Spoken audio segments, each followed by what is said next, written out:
ụlọ nsọ gị Chukwu ka ị na-abata, bịakwute ya bịa zuru ike. Anya bịawa ịsọpụrụ gị ugbu a, bịakwute ya bịa zuru ike. Bịa o bịakwute ya, bịakwute ya, bịakwute ya bịa zuru ike. Bịa o bịakwute ya, bịa o bịakwute ya, bịakwute ya bịa zuru ike. Chukwu nna n'ụlọ gị ka ị na-akpọ gị, bịakwute ya bịa zuru ike. Otito na-adịrị gị mgbe niile, bịakwute ya bịa zuru ike. Bịa o bịakwute ya.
Dibia, we can't hear you.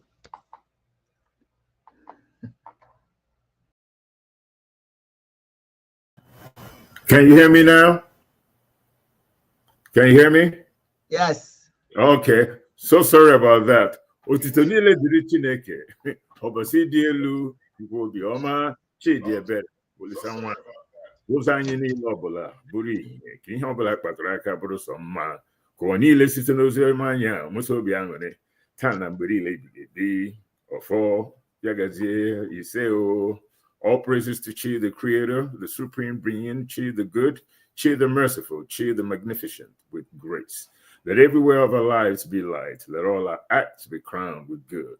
And may the world prosper from our ministry now and forever. So let it be. Amen.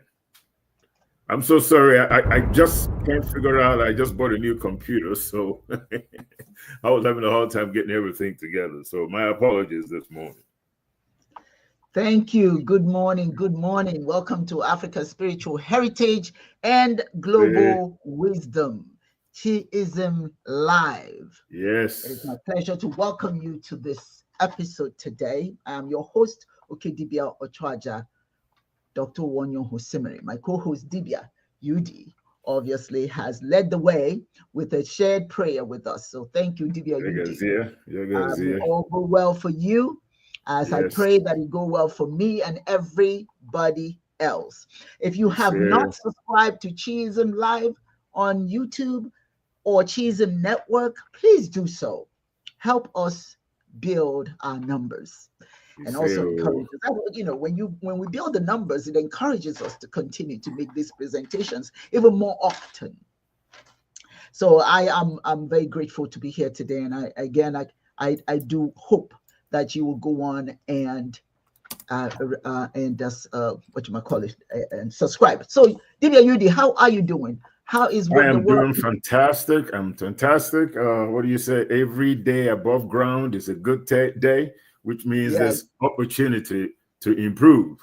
If you haven't loved before, you have an opportunity to love. If you haven't built anything, you have an opportunity today to start building.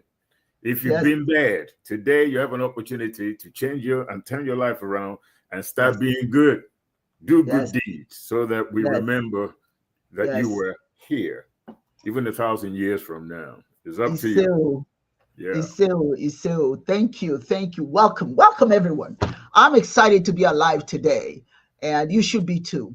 Yes. Forget the complaints. It doesn't matter. Nobody cares. Yeah, that's Nobody true. really cares, Absolutely. you know. You be just Yeah. making noise. People say they you know what I'm saying? You know, Yeah. just don't waste your time or anyone else's time talking about what's wrong. Well, it's always going to be wrong. Something is Well, always tell me wrong. about it. What do you Yeah, say? you Cry know? me a river? Yeah, Crimea River. Everything will be all right. You know, it's all in the mind. It's all in the Yes. mind. It's all in the mind. I just want to start today. The topic of our discussion today is quite interesting. We're going to be talking about the power of community, collective spiritual practices. What does that mean? And why are we taking it for granted? Why are we not practicing what is the key to the salvation of our people? The key to the salvation of the world is our upliftment, spiritual upliftment. You know, I just want to take a segment from Sesame Street that tells the children the kinds of people in their neighborhood. Who are the people in your neighborhood? Your neighbors are doctors, they are lawyers, they're hairdressers, engineers, grocery store owners, children, mothers and fathers. They're all different kinds of people in the neighborhood. And all these people make up the community. When we speak of the community is just not a word. It's a cluster of people in an environment that make up that community. Or it could be a race of people that make up the community of that race, etc. But if all of these members of the community, in spite of all their accolades, doctors, lawyers, etc., if they are not spiritually well, how do they impact the community? It is an imperative that the people in our community are healthy spiritually for them to contribute positively. You have heard often in the news, if you care to listen to the news, people go into a school and shoot up the kids and kill many. They go into grocery stores, they go into department stores, they go everywhere and they kill. These are members in your community. These are the kinds of people that live in your community. Of course, there are those people who are engaged in philanthropy, who do positive things, who try to help others. Those are members of your community. But when the people in your community are not spiritually healthy, they contribute negatively. And so that means that everyone has to build themselves up, give themselves some kind of avenue for becoming constructive citizens of the community, free of behaviors that are destructive, that impact negatively on the community. We all have to do what we must to be right within. So for me, I ask myself, what am I? What kind of neighbor am I? You ask yourself, what kind of neighbor are you? Before we go any further, let me share with you my way of developing myself spiritually. And perhaps you can learn from that. And if you're already developing yourself spiritually, that's a good thing. Okay. So I just want to share this important video with you. And you know, I've talked to you what I've been doing, how I set up my my porch. Mhm. I set it up to be my sanctuary. Okay. Okay. Set it up to be my sanctuary, Yeah. where I can, you know, you see, Wow. Nice. yeah. I just want to, before I go any further with that, I just want to share some thoughts. And it's very important that I share these thoughts. Okay.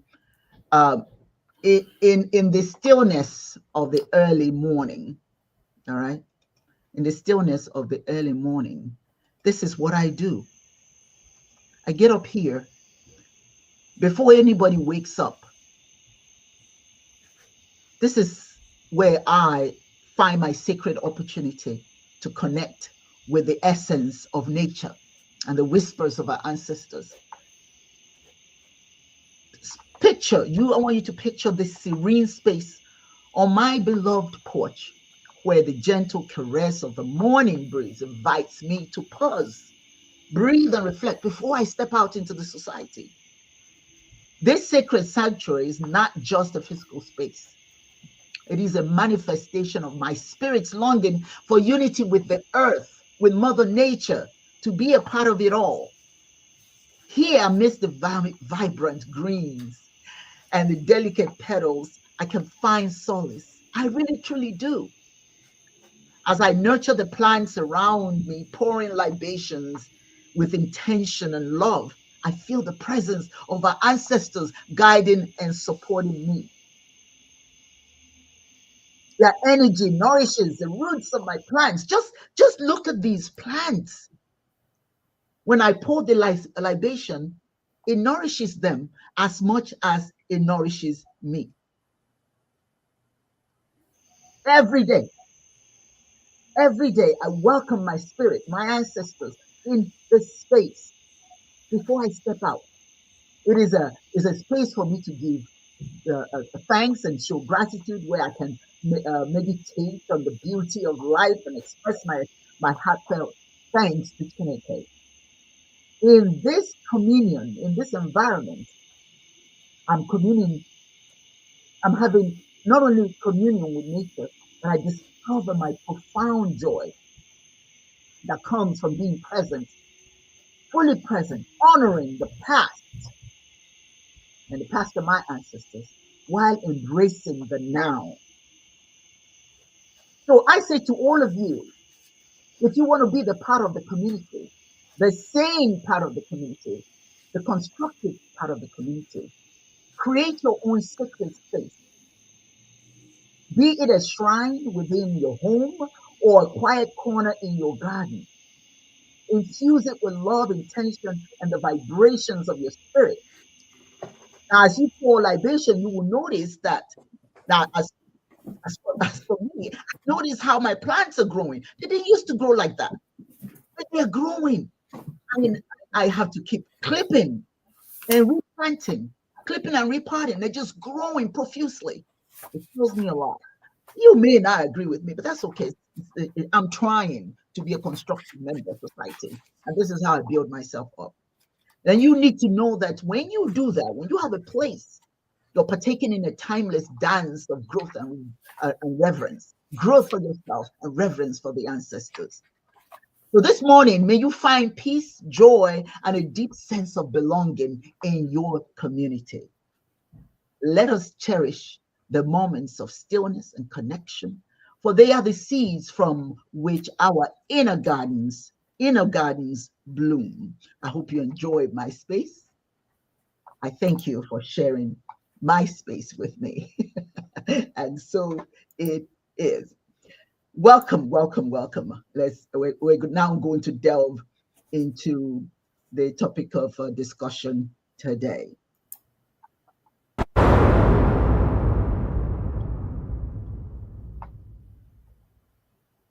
Yes, here we are.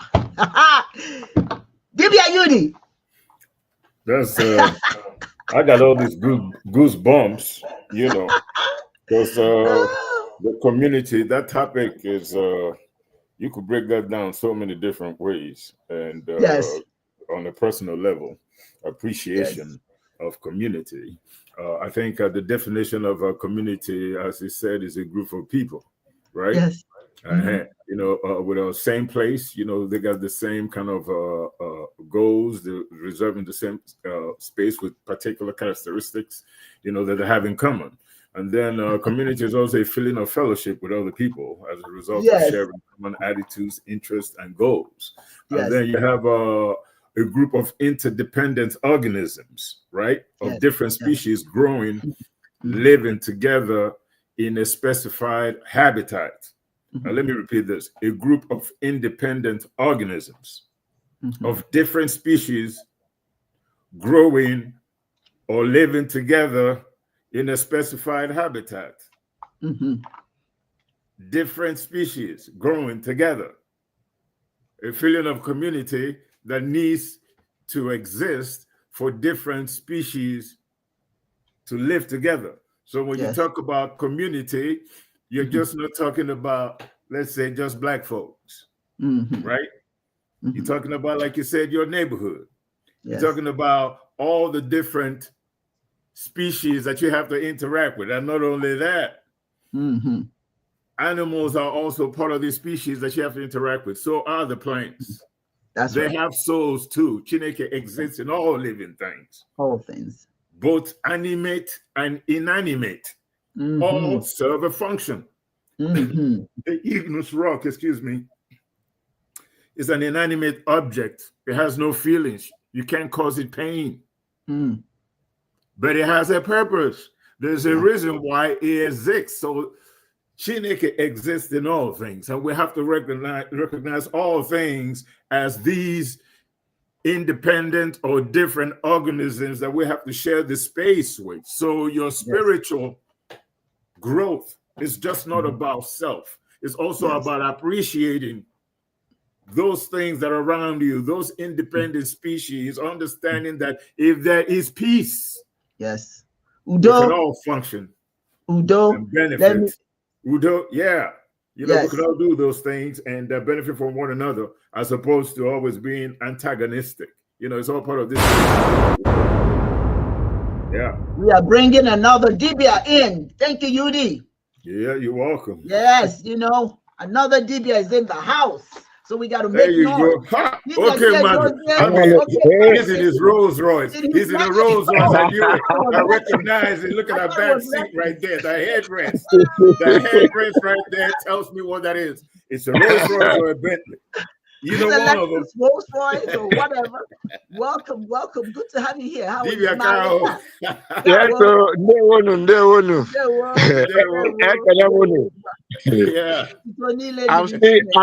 I'm still on transit. I just say let me enter and say hi. Okay. You're very welcome. I'm waiting for those. At a point they will come and pick me. So when they come, I will take a excuse and log out. Okay, that's fine. Right.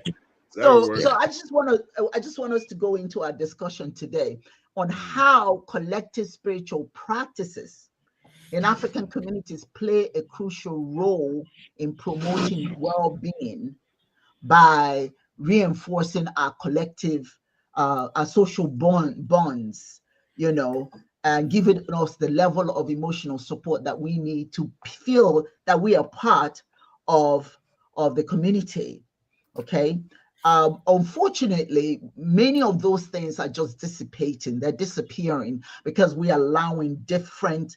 And before I go any further, let me just remind everyone, this is not to say that the rest of the world is not important.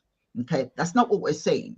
You know, my focus today is just to remind our own people how important our processes are, our spiritual processes, to help us be collectively constructive in our communities. You know, Africans, we have all these rituals. You know, many of us don't respect those rituals, but these rituals are important. The celebrations, all these things that we do as a collective, all those things are important. You know, they're all part of unifying us and empowering us as a collective. You know, but a lot when we don't pay attention to those things, we miss how essential they are, you know, for our communities to thrive. You know, I know that some people challenge me. They say, well, you know, we don't live in Africa anymore. You know, we're now Americans and we don't know anything about Africa. Okay, well, here's the thing.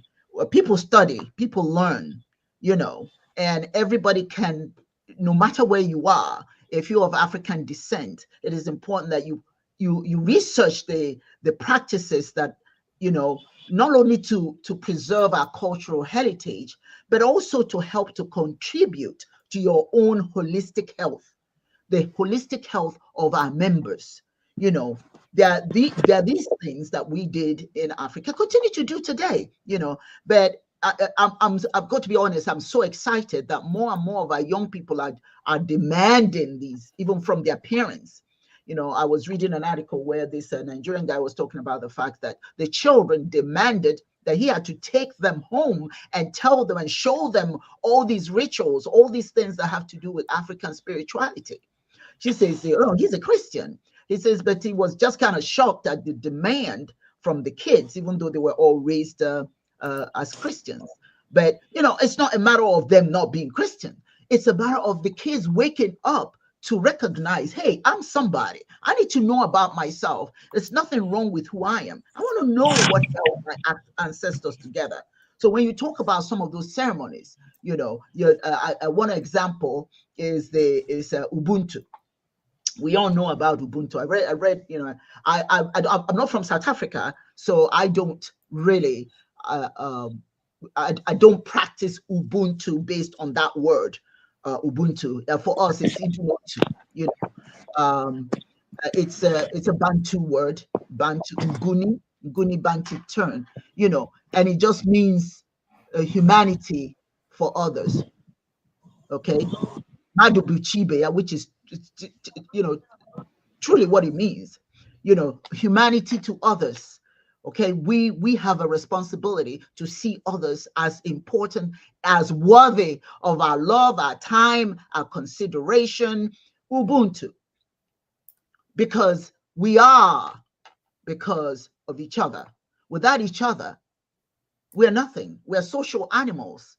And we need to learn that being social animals requires that we learn how to relate to each other, to understand how connected we are with each other, you know, within the members of the community, you know. So you have ceremonies that they do, you know, around Ubuntu in South Africa in particular, or where they practice Swahili, where they speak Swahili, you know.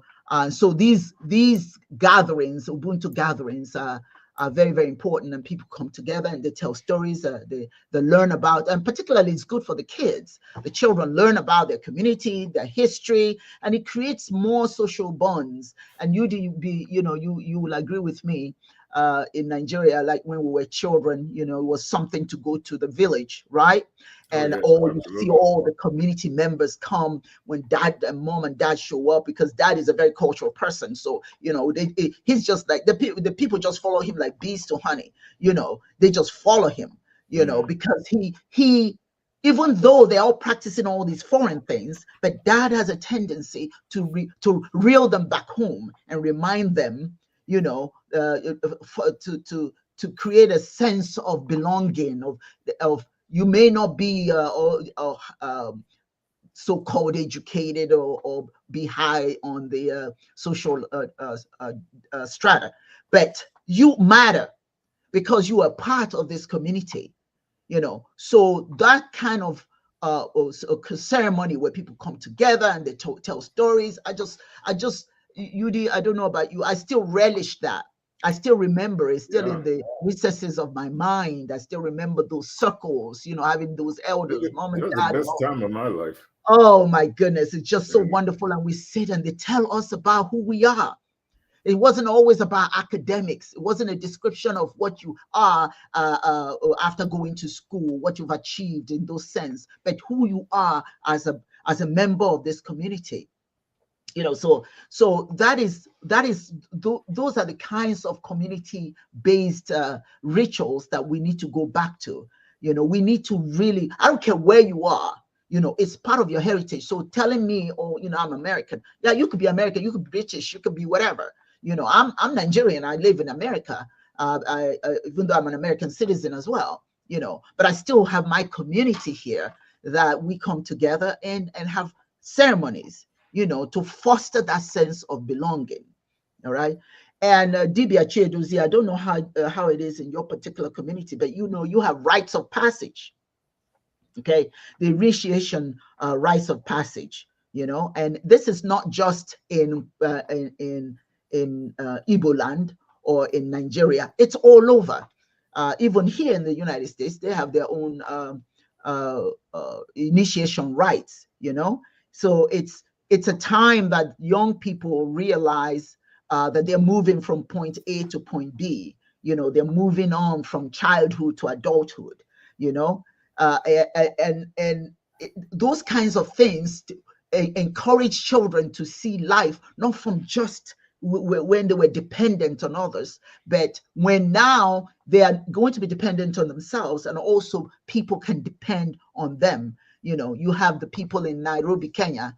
You know, one of the things that I saw in Nairobi, Kenya, when I went as the delegate of the United Nations, what do you call it? United Nations religious duty. What is it? It's on the site. Let me. World Council of Religions for World Peace. I'm sorry. Yeah, One Council of Religions for World Peace. Yeah, that's what it is. Yeah, one of the things that we saw, is a rites of passage in a village, and it was a beautiful initiation ceremony that brought the community to celebrate and guide the young initiates, But it was sad though, because there was so much death happening because of HIV/AIDS, and yet they felt it was important that these kids didn't focus not just on the devastation of HIV/AIDS, because the conference was about the impact of HIV/AIDS on vulnerable children. So they were still trying to keep them motivated to know, okay, life goes on, and we still love you, we're still a part of you, we're still going to give you our emotional support, we're still going to teach you your culture and all that sort of thing, to strengthen the community, strengthen them, and not leave them wasted mentally, And so there were a whole bunch of young people that were just, in spite of the reason why we came there, which was to address the impact of HIV/AIDS, you still saw some children trying to be, elevated by the community. So those are some of there are many other cultural ceremonies that impact us, how we see each other, how we embrace each other. So I'm going to ask you, Dibia Yudi, is there any ceremony that you want to talk about that does what I just discussed? Well, Ipwebala, I can't go into the details. Which is a rites of passage. It's a rites of passage. It's a rites of passage that we call Ipwebala, and really the core, in the old days, this Ipwebala took I think it was 7 years, right? And you're taken away as a young kid, and you don't get back to see your parents again until you're about 18. I think you're taken away when you're 11, 12 years old or something like that, 11 years old. So you're gone. And that's when you learn all those skills and everything that you need, they equip you with all the skills that you need in life to succeed. And that's where you get educated. Education is attainment of self-realization and your responsibility to your community. There's a saying, human know thyself. That's the call of education. And it's only in relation, right, to your environment and your culture that your education has meaning, right? What we see right now is people alienated into the culture of vineyards of other people because they're not really educated, right? They are literate, they could read, they probably got all kinds of degrees and everything, but they're truly not educated people because they're ignorant about the contributions that people have in their community have made to civilized behavior in all areas of human endeavor.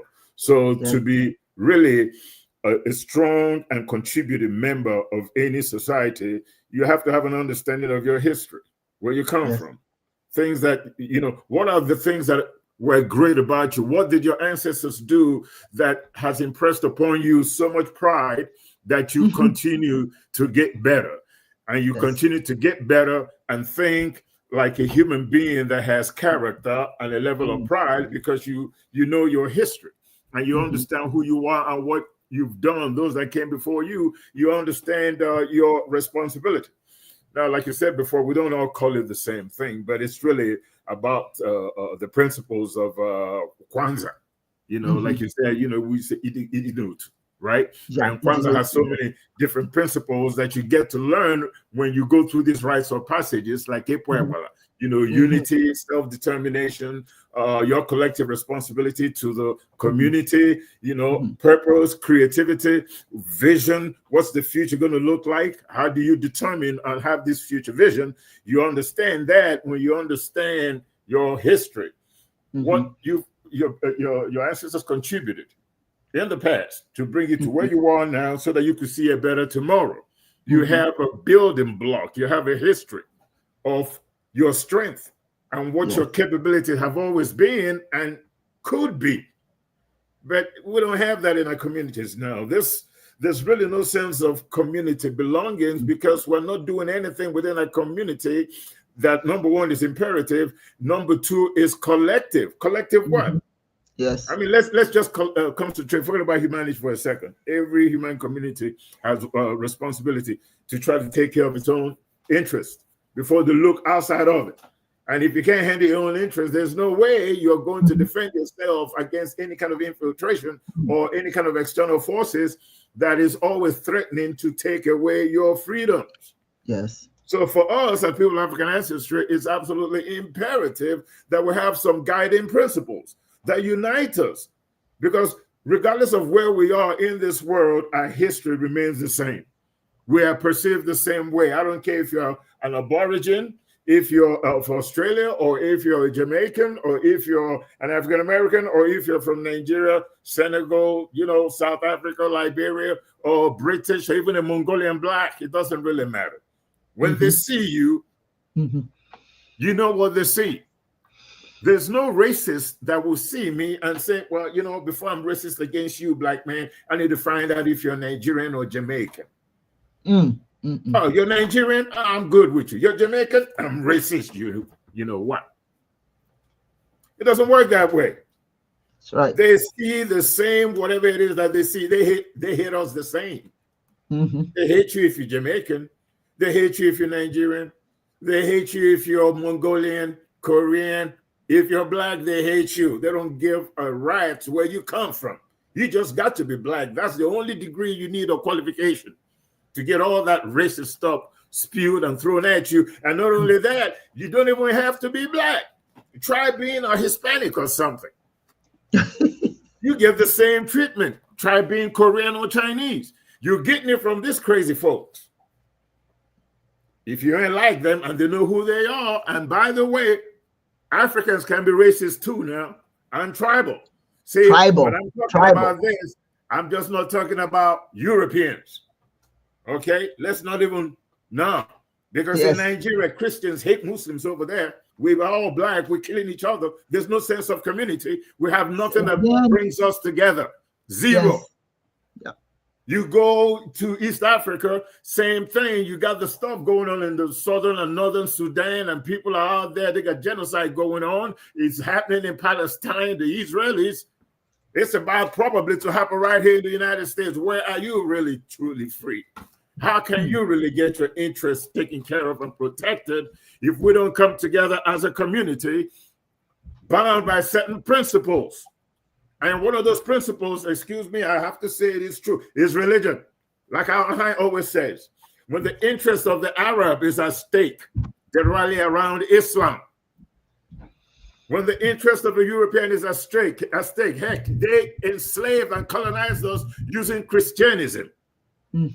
When the interest of the Japanese is at stake, it is Shinto. If it is the Indians whose interest is at stake, it's Hinduism or Sikhism, so on and so forth. That's the way the game is played in the world. Now, what game are you playing, African? Which one is yours? When your interest is at stake, what do you rally around? Christianity? Islam? No. Shiism, Gaudianism. That's the only way. Organizations of traditional religions of Africa, I believe that every human being, particularly every community, and I'm stressing community, has the right to worship God, Chineke, in the way they understand best, without bitterness, because sometimes this fight is not all about your personal preference. It's not all about, as long as I have a relationship with God, I'm good. Forget everybody else. Sometimes it ain't all about you. It's about the community. It's about doing the right thing for your people. So that if your community is flourishing, you flourish right along with it. We need principles. For example, the principles of Kwanzaa. To be able to have this collective engagement in our own success, our own future. That's really what I have to add right now, because that's where the answer lies. Be African for once. Do things that are African. It doesn't mean that we don't allow anybody else to coexist. We're just saying that things that are African, culturally, science, or otherwise, has to be paramount. That's right. You know what?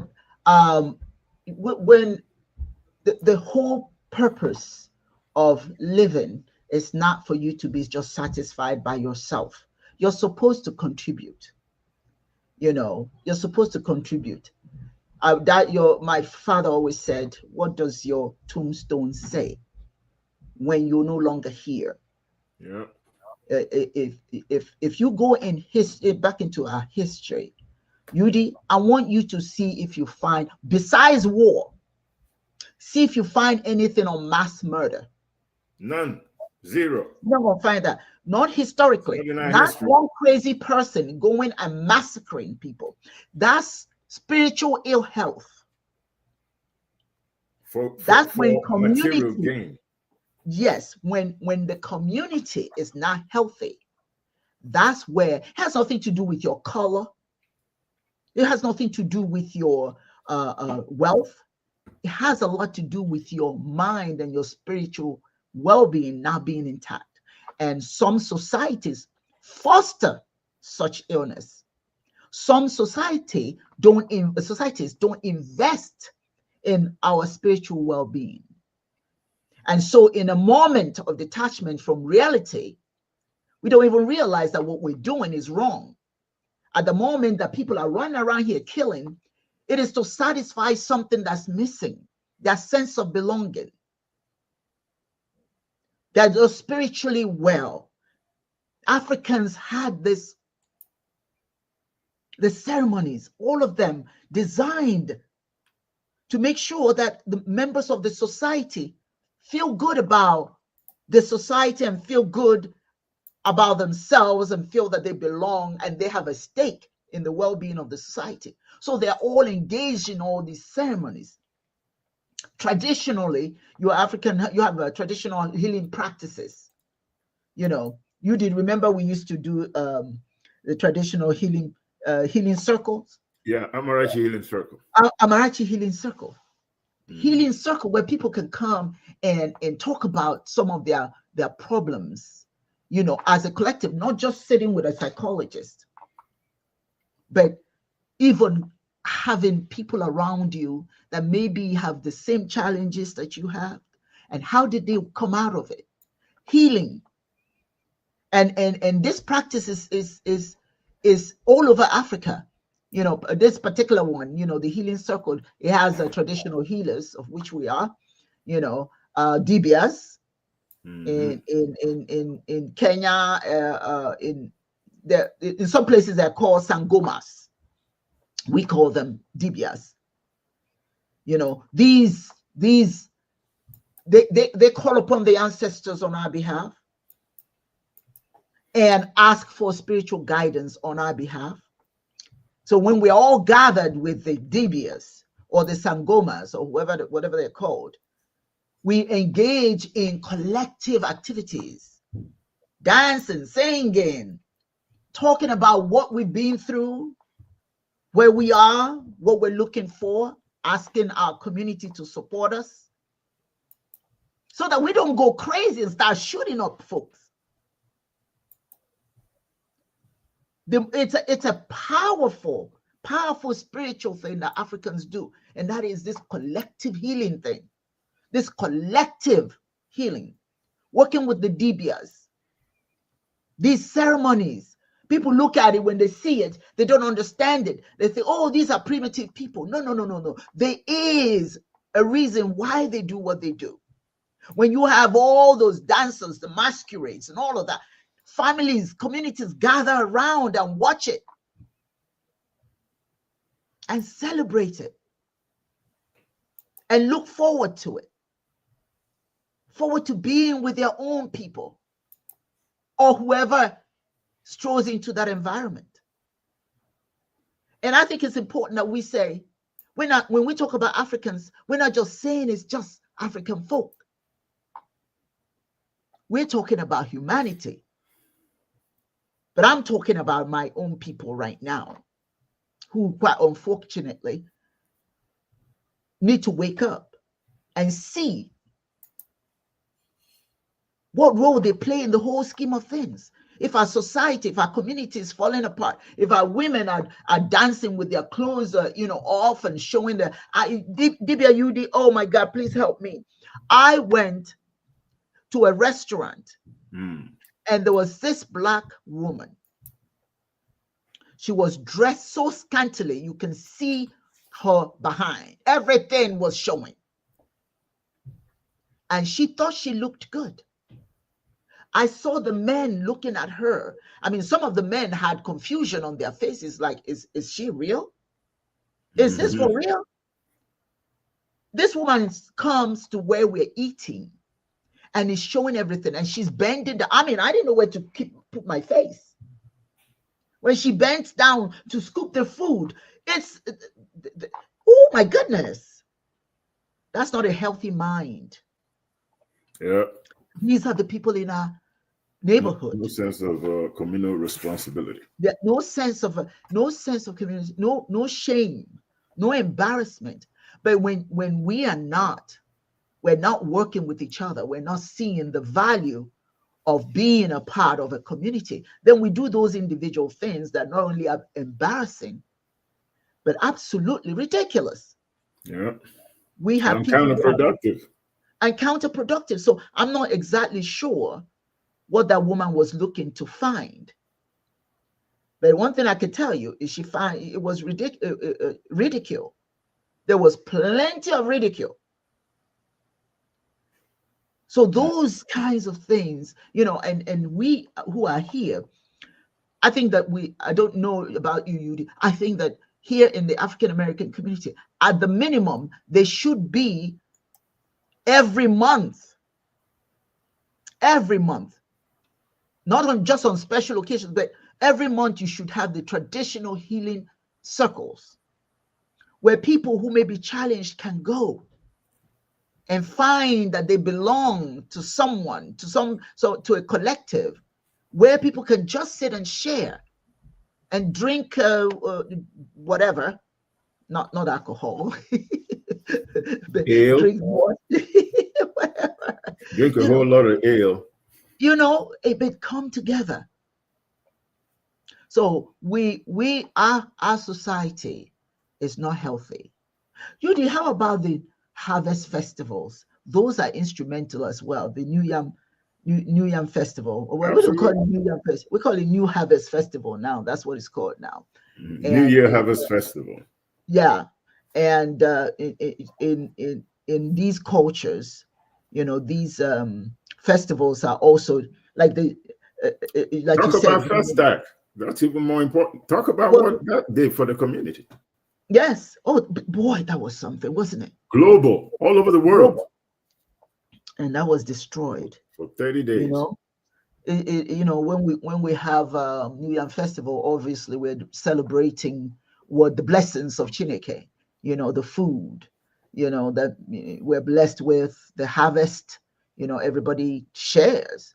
You know, everybody gives thanks together. You know, that's that collective effort. You know.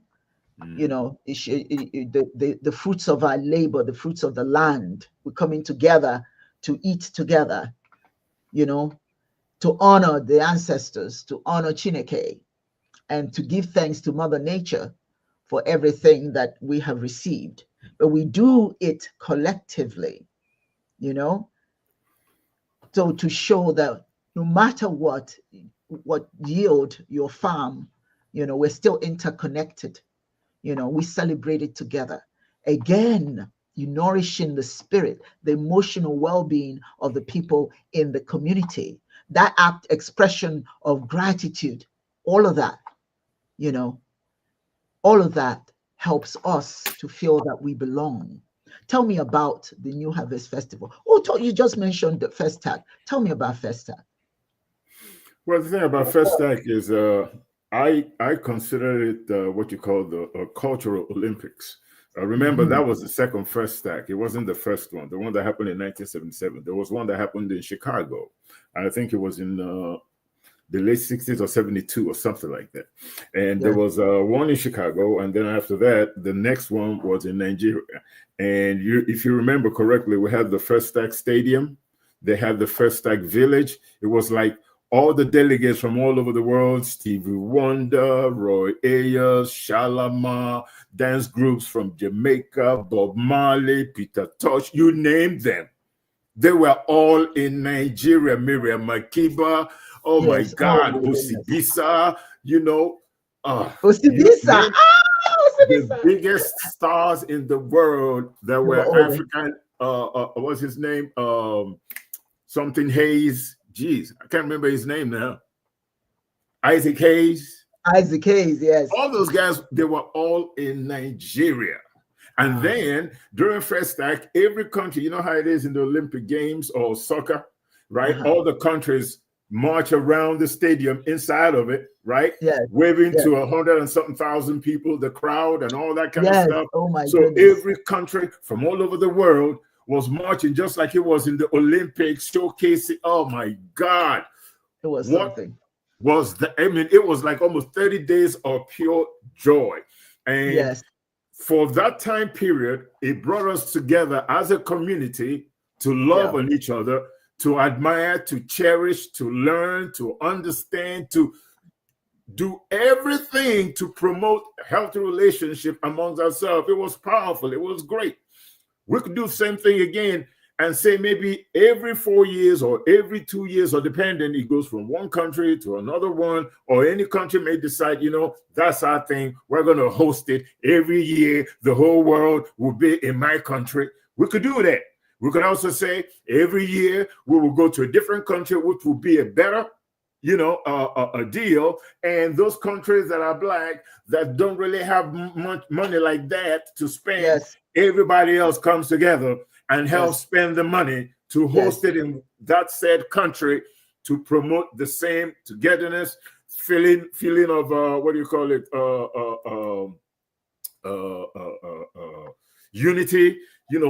All that Kwanzaa principle type things that really unite us and give us a focus and the right frame of reference. We could do that, and the idea is to create a community that celebrates itself. When you celebrate yourself, it means that you could showcase all kinds of stuff about yourself, your history, your present, your future discoveries in science, in architecture, in medicine, in everything. You showcase it. When you talk about Black African Festival, a Festival of Arts and Culture, you just ain't talking about just arts and carvings and all that. You're talking about sciences, car manufacturing, computer science, whatever it is that we do is an expo every 2 or 4 years all over the world. Yes. We will start succeeding when we start working together. And the first thing you do when you want to unite people, really you have to do 3 or 4 different things, no more than that. Either they speak the same language, they have the same skin tone, share the same history, right? They speak the same language or share the same religion, which is the same spiritual culture. Those are the ways that you unite people, but nobody is fortunate enough to do all 4. But if people at least do 1 and do it good, do 2, and you're really killing it out here. We can use this as a way to really start to support what Ibrahim Traore has been doing. Yes. In Burkina Faso. That's it. Let me come right in there. There is this. Let me. No, I have to do this. This is for him. This is for Ibrahim. This is he is Africa. He's demonstrated Africa's heritage, wisdom. He is. Chiedozie is back with us. Dibia, I see you bobbing up and down. You're in a. Oh my God! He has moved from the Mercedes-Benz to a. We are going for Cadillac. This is Cadillac function that SUV. starts tomorrow. For supervision of A-level exams. I see. So actually, we're in going towards Badagry area of Lagos. Oh, okay. Well, you guys I'm enjoying myself. I want to be in the program. I don't want to. Are you driving? I missed it last time. The last one. Are you driving? Yeah. I did. Yeah. So I'm enjoying myself. Well, share your thoughts. Share your thoughts based on what we're talking about. Hello. Share your thoughts. The importance of community. Collective spiritual practices. How does that help? tame, if I may use that word, tame members of the community so that they're constructive members of community.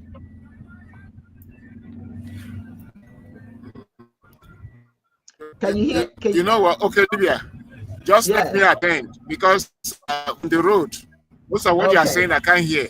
Just let me attend. Oh, really? Maybe Oh. you just put at the background. Let me attend. Okay. Okay. I will All speak, right, that's and fine. the next episode was Okay. yes. You know, Dibia Yudi, one of the Yeah. other things that All right. No problem, by the way. Yeah. yeah, one of the other things that is so important that we have these collective libations. These collective libations, you know, they're all part of this prayer circle, you know. I wish we had, one of the things that I want to set up is a meetup, you know, a meetup where on a monthly basis, besides being online. We have a facility. Yeah, So, well, you know, just a meetup where we can have a community prayer with our members of our community. You know, meet because somewhere. this is Yeah. this is something that's done in African spirituality, you know, to help people to get the support they need spiritually. You know, is it feeding the spirit, you know, by that kind of communication, you know, invoking blessings from Chineke, from the ancestors, holding hands, you know, like when I do prayer, I ask everybody to hold hands, and then we disengage slowly, even though we're no longer connected physically, we are still connected spiritually. You know, people need that. People need to know, okay, I may not have my community with me right now, but after I attend these kinds of communities circle, you know, I may not be physically connected, but spiritually I will remain connected. You know, it's like what the Yorubas do. You know, the Orishas. You know, they have that communal prayer with the Orishas, the deities. You know, we need to be doing that. You know, we need to have our own, certainly, like when we started this program, I talked about you having your own shrine, you know, where you commune with nature and be one with the ancestors and Chineke, you know. But we also need that. And I don't mean church, you know, I don't mean, you know, the environment that is so scripted that everything is boom, boom, boom, boom, boom, we go home. I'm talking about just to have a prayer and give thanks to our own deities, give thanks to Chineke and the ancestors, and go home and just hold hand and remind each other that we're not alone. You know, you're not alone here. You know, come here. If your spirit needs to be fed, come every so often as we scheduled it, and we'll just pray. We just offer you know, we just offer a gratitude, or we seek a protection from the Most High, and we do that as a collective. You know, that helps to feed our overall cultural health, well-being. You know, that we're not feeling alone. You know, Dibia, I don't know about you. You know, it makes me so sad when I go to one of these restaurants and I see a homeless person, or maybe not homeless, but somebody who is low means, limited means, and they're sitting there. You know what I'm saying? Can you imagine? When I look at them, I see somebody so alone, so disconnected with the society, because the society don't see him or her. They just see somebody who's a menace. Menace what? In the sense that, you know what, Ogele? Yeah. Ogele, let me Yes. just give a shout out to my wife. You know, Yes. I'm of the same mindset, but let me just give her a shout out right quick. We've never passed anybody on the road who was like, even families that looked like they were under, you know, financial stress. Yes. She'll make me turn around and go right back there, buy them food, give them water, whatever, and money. Okay, you're okay. Go ahead. All the time. Yeah, you froze a moment ago. Yeah. No, Yeah. I'm just saying she will make me turn around and go and you know, so she could like buy food. If it's a family, you know, children and all that. I mean, she will buy food, you know, McDonald's, whatever it is, all that stuff, and give it to them before we start moving. And meanwhile, you're sitting there and you're watching, nobody's doing anything to help these people. No, I've had instances. Yes, it's something else. Instances where I've seen such things, and it just, next time I come, I'll show you a video that I took. I didn't put it together. I was going to show it today, but I'm going to show it next time we meet. And that was just this gentleman that was just sitting there, and I was going into the restaurant, and I'm just very observant. You know, when I see such things, I don't want to just be like the rest of the world. I could be if I wanted to, but I just don't feel that it makes me a good human being, so to speak, to walk past a hurting humanity. And I saw this young man, and I took a video of him, and he was just sitting there by the door of this restaurant, and he's just sitting there. And I looked at him and I asked him, "Are you okay?" You know, for a moment there, I felt foolish asking him, "Is he okay?" Because he's not okay. He's not okay. He's disconnected. Nobody cares about him. People are going back and forth. They're coming out with their cappuccinos and all that kind of stuff. And this guy is sitting there. And I asked him, "Are you thirsty?" He says, "Yes, ma'am." And I went in and I got him something to drink and something to eat. And I felt so bad for humanity. I felt so bad. I felt bad for him, but I really felt bad for the people who are going past their fellow human being, a fellow human being. So much disconnect. This connection is it's appalling. And it goes on every day. And another one, I went into a Chinese restaurant. I have the video of that one as well. And I'm not doing it so I can brag about what I've done. I do it, I videotape it so I can share and say, these are the people in our neighborhoods. Just like we're talking about. They're not doctors, they're not lawyers, they're not, or maybe they were. Maybe they were all of that. But something went wrong in their life. And they lost all of that. Dibia, you did remember when Dad was the head of the Eastern Nigerian Development Corporation when we were kids. In Enugu, yeah. He was the man, and he took that war. When the war hit, what happened?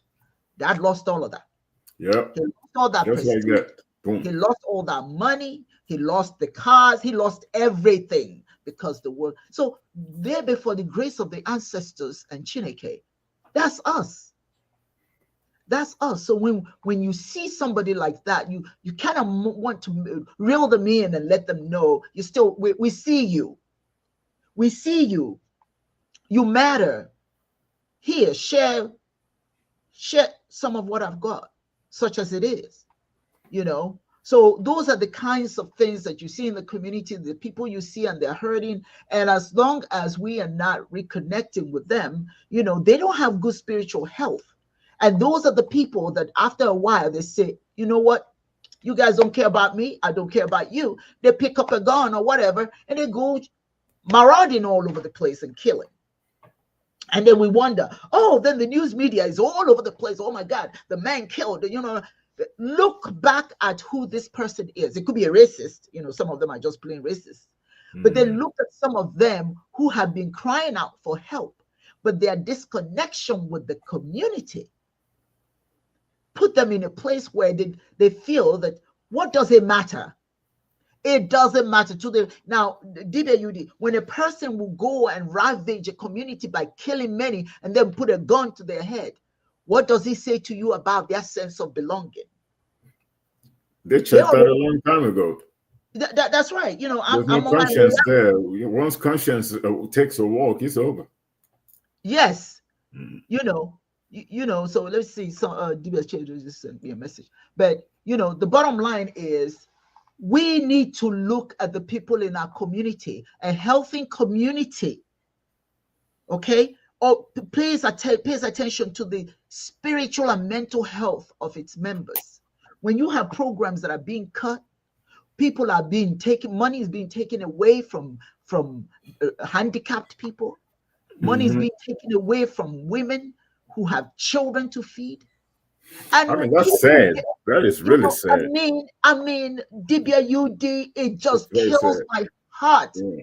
to know that these are the and one day you think you have a job, you have an idea where you think you want your life to go. All of a sudden, everything is taken from you. You have no Just job. like the snap of a finger. You have no house. You have no car. You don't know how you're going to take care of your children. How can that give you the impetus to continue to be sane? You don't. You lose it. That's when where they say, the person snapped. If we want to have a healthy community, we must nurture the people in our community. You know, everybody, the Igbos say, Anyin chabu wanne. They have a song that says, Anyin chabu wanne. Anyin chabu no wanne, Anyin chabu no fafo. All of us come from the womb. We're brothers and we're sisters, and we need to care.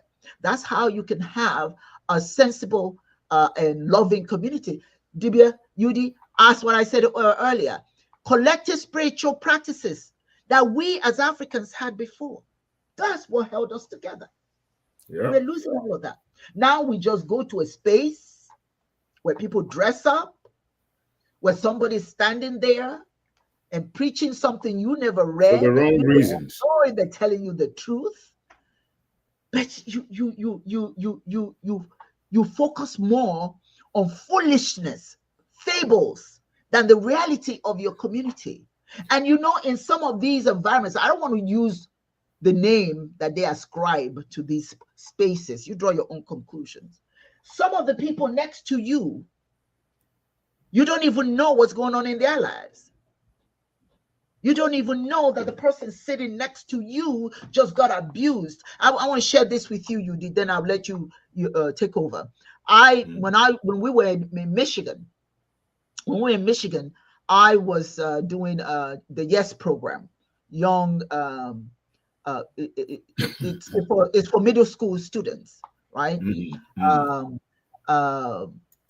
The idea was to help them channel their energy and their thoughts and get them to think that school is not just where you throw and destroy, you destroy property and curse at your teachers, that you're there to learn. So they invited me. I had to be there 1 week before to see the young people, 1 week before I actually had to be with them. So I came, and it was in the gym. The gym, Dibia Yudi, those kids were jumping off the walls. Nobody was sitting, throwing things. Is that an American problem? I just wonder. Because I never experienced that kind of stuff back in Africa where I come from. No, not in Africa. I'm talking about here. Yeah. And these kids were all over the map, screaming and yelling and carrying on. And the teachers were like, looking at me like, well, see what we have to go through. And these were all Black kids. These were all African-American kids. Some of them, I noticed that some of them were kind of like, shaking their heads like, this is just not what I'm here for. But then again, that's what you're getting. So I started immediately by speaking Igbo. I said, that shocked them, I'm sure. They all looked at, what the heck is she saying? They say, Ekele diruno. So they're saying, what you saying? I said, I'm saying, may all go well for all of you. I'm greeting you. And I would appreciate it if you guys could just take one moment and listen to me. And I turned to the teachers and I said, and I want you to listen to me as well. All right. I said, I want you to look at these children, not from preconceived notions of who they are, but see them as potential doctors and lawyers and all of that. That's what I want you to see. So put aside your misconceptions about them. And then I said to the kids, I said, you know what? We're going to play a little game here, because I don't think you guys know who you are. Let me tell you a little bit about Africa, because you're Africans. Africa has nations, wealthy nations, nations that have gold, diamonds, cobalt, oil, all of that. And what I want you to do is I want you to select which country you want to be from. How many of you would like to come from Nigeria? Nigeria has oil. Oh, UD, all of them, hands going up. Oh, I want to be a Nigerian. I said, well, good. Come on over here. That means you're rich with oil. See, you're a rich person. Your ancestors are rich. So who wants to be from the Gold Coast, from Ghana, where you have all that gold, Oh, me, So they all selected which countries they wanted to be a part of based on the wealth of that country. Now, these teachers are watching. At that moment, these kids are seeing themselves differently. They're seeing that, oh, where we are from, where we're supposed to be from, we weren't poor, we were in jungle bunnies like we're hearing every day. And then I said, all of them have kings and chiefs. So we have to pick who wants to be the chief of Ghana here. Oh, this cute little guy, everybody loves him, Oh, him. So we selected all the leaders for all the different countries. And then there was one young man, Kwame, big, tall young man, but very shy. And he looked like he was very dark. He looked like he didn't think he fit in there. And I looked at him, I said, oh my God, Mandingo. I said, oh my God, look, this is the king. Right here is the king. That is our king. And he said, like, me? I said, yes, you look like the king. You look like the king. I said, and you know what we do? We honor and respect the kings. So I want all of you guys to bow to the king. And they all bowed to the king. He stood there. He said, I'm the king. And then after a while, you did dawn on him. He said, yeah, I'm the king. Why did I have to do that exercise with him? Because people had told him because of what he looked like. He's not worthy. All of a sudden, this community game, he saw himself as a king, as somebody, and he stood tall. And I told him, as a king, you're in charge. You have to make the right decisions for your people. Reverse psychology. Reverse psychology. And let me tell you, so we got that. And while we're playing this game, UD, those kids who were jumping off the wall, they were all quiet. They were excited because you're telling them about themselves all of a sudden. Instead of putting down and telling them, go back to that Africa, go back to that jungle. I'm telling them that place that they're talking about are rich.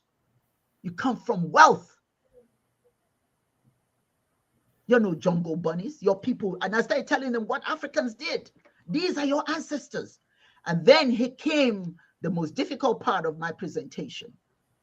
I came with rings on top of rings, different color rings. And I said to the teachers, I want you to pay attention now that we've got their interest, their attention, because now they're looking at themselves differently and enjoying this little community engagement. Now I want you to know where each of these kids come from. So I say to the children, any one of you who came here today and did not have breakfast, I want you to pick up the red ring, the red circle. UD, about 70% of those kids took the rings. And I told them to step inside and stand in it. And I said, if any one of you has ever been raped, I want you to pick up the green. UD, you're not going to believe this. 50% of those kids had experienced sexual abuse. Not shocking. And I told them, put it in the ring if it applies to you and step in it. If any one of you have witnessed the death of a family member or a friend or a neighbor, I want you to pick up the yellow. You, the 68% have seen death up close and personal. As we went along, it was amazing how many circles these little kids were standing on. So I said to the teachers, I want you to see every day these babies come to school, what they are standing on, the pain that they live with that you don't know. You don't address that. All you see are your Black kids, but you don't know what they've been through. So this community game here, this thing we're doing here is to show you that before you draw any conclusions about anyone, get to know them. These kids, most of them are crying out for help. Most of them are coming in here angry, upset, full of, you know what I'm saying? Full of anger, distrust. They don't trust you. You don't seem like you care. You're here to show me how bad they are. And I'm here to show you that if you tell a child that they're important, if you pay attention, if you make them feel included and important, they will produce what you want them to produce. But if you are judging them, not giving them what they need, they wouldn't care. Yeah. And after that, and then I told the kids, I need you to turn around and hug each other, because these kids that you are teasing, you're calling names, and you're calling their fathers and mothers' names and all. Look at their feet, see what they're standing on. And most of you share the same pain. So don't be abusive towards each other. Your family. So give each other hugs. And they gave each other hugs. After that, I mean, so many of the schools were asking me to come and do the same thing with their kids. I say this to say the power of community. When people are, when you nourish the soul and the spirit of people, you get what you want out of them. When we are depriving, and I see it going on, we're depriving people who are already on the edge. We're taking what little they have. Dibia Yudi, talk to me. Yeah. When a student can barely pay for lunch, and you're asking them to pay that little money they get working at McDonald's to pay back student loans. It's designed to enslave people for most of your life. You see, and then after 65, you can collect Social Security. But that even Social Security now is we don't even know what's going with that one. What will happen? That's a risk. No. I say this to say the community has to be spiritually healthy for us to have a good community. Yeah. If it's not, if we're not spiritually nurtured by each other, and that is the role of these ceremonies that Africans had. If you look at, our cultural festivals.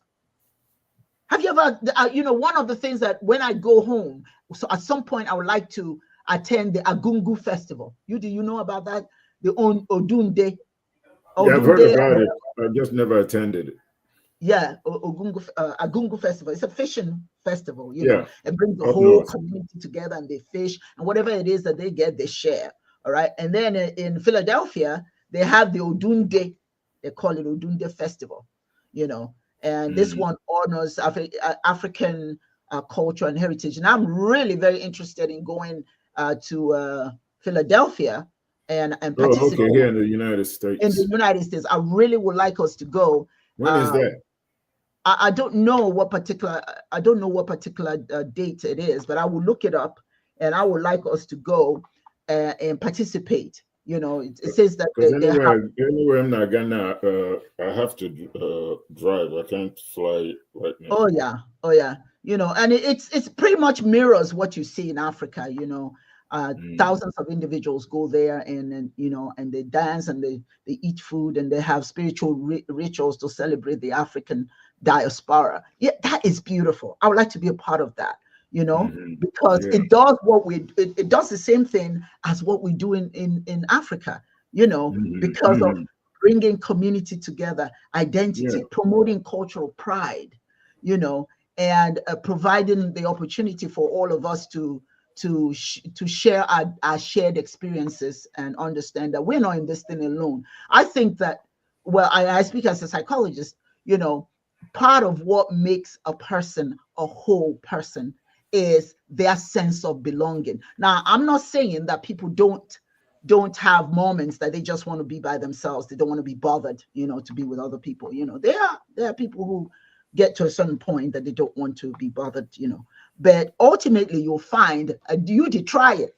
After a while, you start saying, now where do I go? I want to go somewhere and be and dance and eat with the community and just have camaraderie. You know, we all aspire for that, you know. Yeah. But a good society, I don't know, and I can be honest with you, I don't know that Africa would ever, it certainly we should aspire for that. I don't know if Africa would ever find its core again, because the influence of, like you said earlier, the religion is so deep, is so tight.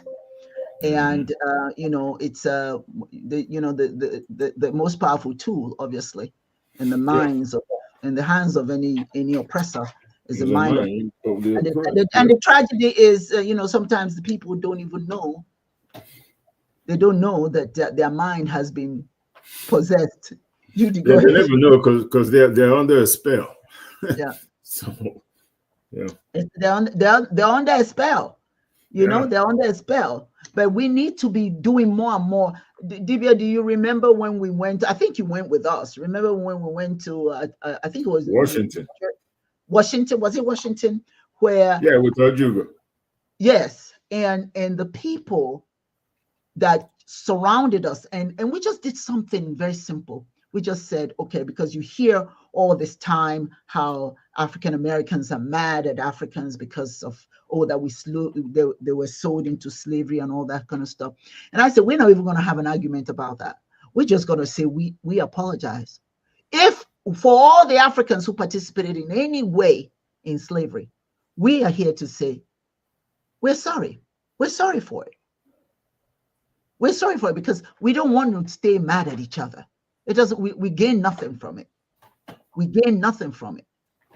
And it is important for us, not just the Africans, the Africans and the African Americans, Africans in diaspora. We need to come together spiritually and say, hey, whatever our ancestors did against the African Americans, we apologize for it. It's no point in me sitting to argue, was it real, wasn't it real? Somebody's hurting because of that. You don't have time to sit to argue about it. Hey, if that happened, we apologize for it. We honor your humanity. We see your pain, we feel your pain, we hear your anger. And Judy, was that something? Yeah. How we were surrounded? Do you remember it? Yeah, that's what I'm saying. We were surrounded, and oh, to this day, it was one of the most emotional things we've ever done. Holding the hands of the elderly African Americans, the elders, the children, and saying, we apologize. We love you. We're part of you. We want to connect with you. Let's put aside the hate and the anger and the misconceptions and misrepresentations. I mean, the tears were flowing. The hugs were, some hugs we couldn't even shake off. Community is everything. And when community is hurting, we need to step in. We need to step in. We need to do whatever we can to let people know, hey, you matter. Yeah. But the community cannot start. You need to know who's in your community, but you personally, you're part of that community. So each one of us have a responsibility to build ourselves up. Each one of us. You hear what I'm saying? Each one of us. We have a responsibility. That's why I showed you the place that I set up for myself, because I do realize that I too have a responsibility to be a good person. I have a responsibility to be a good person. How do I be a good person when I am surrounded by all this craziness? So I just feel that each one of us should find, because if we are okay, if more of us are okay, is less of us out there who are doing crazy things. Find your sacred space. If you haven't done that, if you don't have an altar, if you don't have anything that gets you in a place where you can be quiet, do it today. Instead of focusing, my son has been telling me, Mom, don't listen to the news anymore. Don't listen to the news, because the news is full of disturbing things that will make you so angry on no telling what you could do. So for me to overcome all of these challenges, that's why I have built my little oasis, if you will, where before anybody wakes up in the morning, I'm there, just trying to get myself in tune with my day, with nature, with the ancestors and all of that. And I find that once I'm out of it, once I'm out of that space, I'm ready to face my world. So build your shrine. If you don't have a shrine, build it. It doesn't have to be anything elaborate. It doesn't have to be plants. You could do that. I encourage that. But it could be a little space that within your home, a quiet corner, maybe one of your little gardens. You live in an environment that's got so many trees and stuff. Yeah. You can really have your own shrine out there. Yeah. So you have to infuse your space. It's your space. You can welcome people into it if you will, but it's your space. Infuse it with love. Know what your intentions are. What do you want to achieve for this day? What do I want for me? What do I want to say to my God today? What do I want to say to the ancestors today? Let the vibrations of your spirit surround the area of sacredness that you have created. It's powerful. And so that when you go out into the community, you become, you're not going out there with all that pain and that anger, and then that'll cause you to be mean-spirited.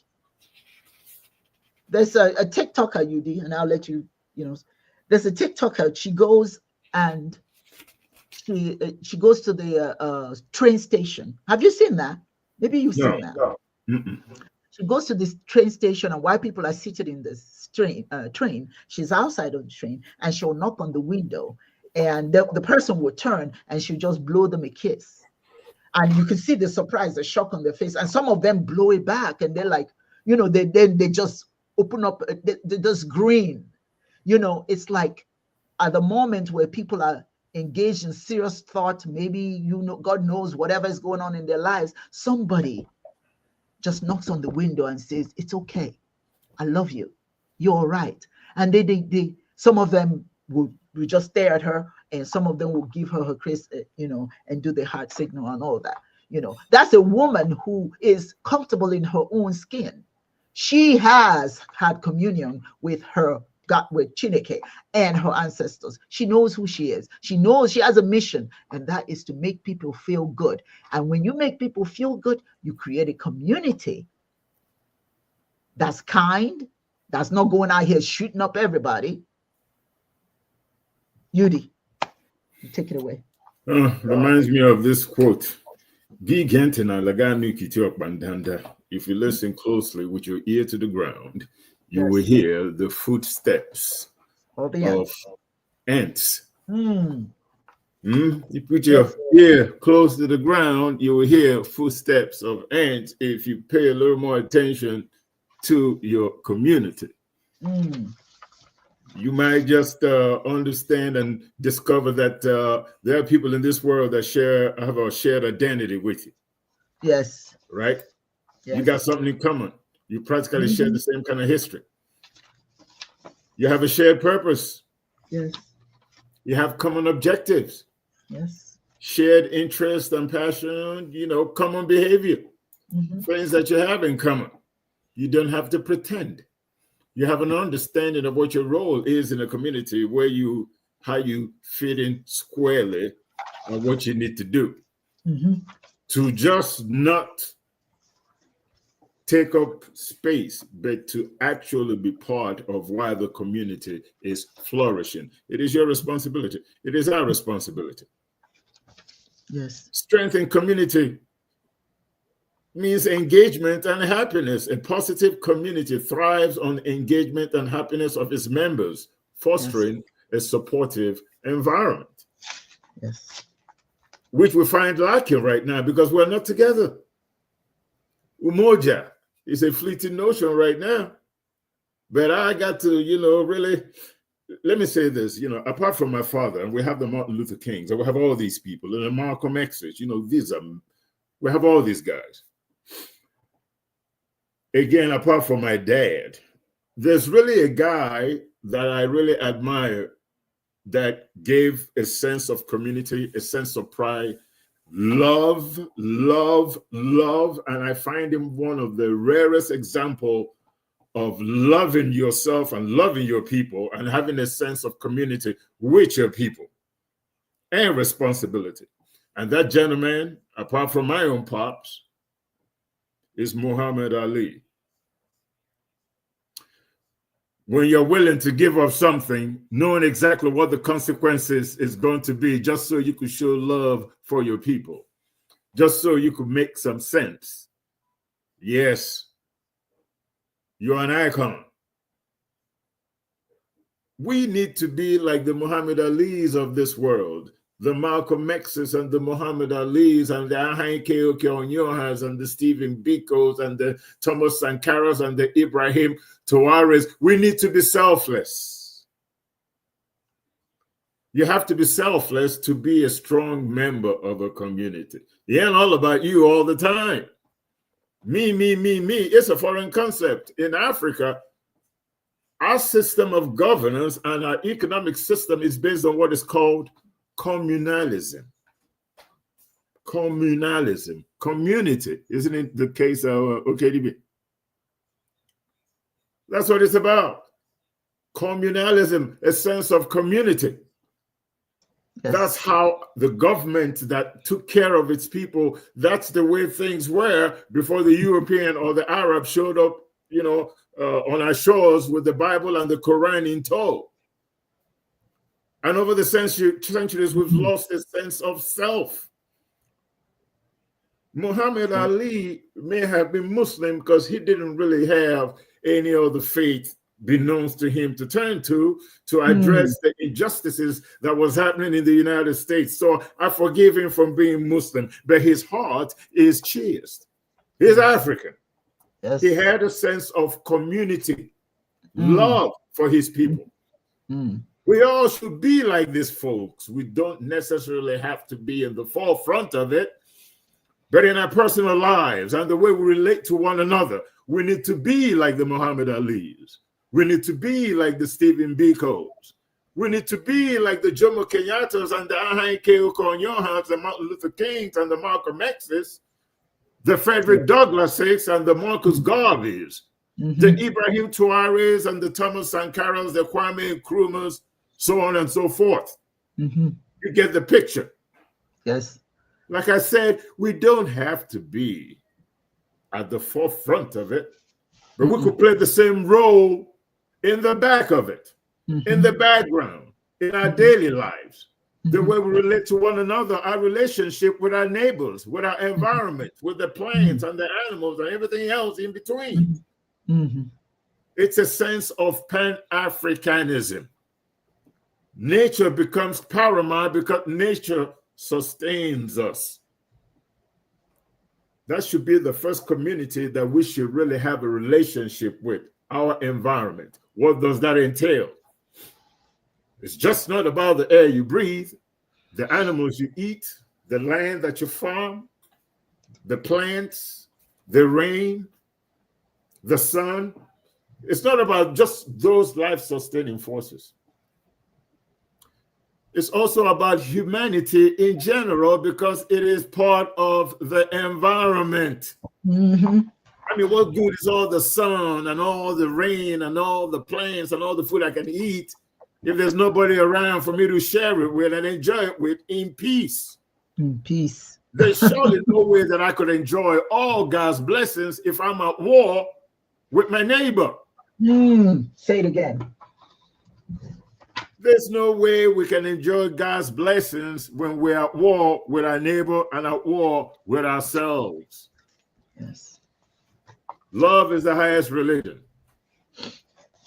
Let's be this beautiful spirit of Chineke that we pray and ask for forgiveness and for mercies and all that kind of good stuff. What if we try being a little bit like Chineke, like God, Because the truth of the matter is, we are like Chineke. We are like God to our fellow human beings, because all of God's blessings flows through somebody. And the only blessing that flows naturally is the one that you and I have nothing to do with. I could take it from you, but I didn't make it. I didn't create it, but I could keep you from it. Because I don't have love in my heart. I don't believe that you should partake in this blessing. So I want it all for myself. No sense of community with oneself, because you're not at peace. You don't have love in your heart. There's no sense of community with your neighbor or the rest of the human community, because you believe it's all about yourself. No, it's not. Love is the highest religion. We need to appreciate each and every one of us, because there's a reason why diversity is divine. Yes. All ants ain't the same. All kinds of ants, but they're all ants. All trees are not the same. All kinds of trees, but they're all trees. Iroquois tree, the California redwood, whatever. The palm tree. Cats, lions, tigers, jaguars, ocelot. They're all cats.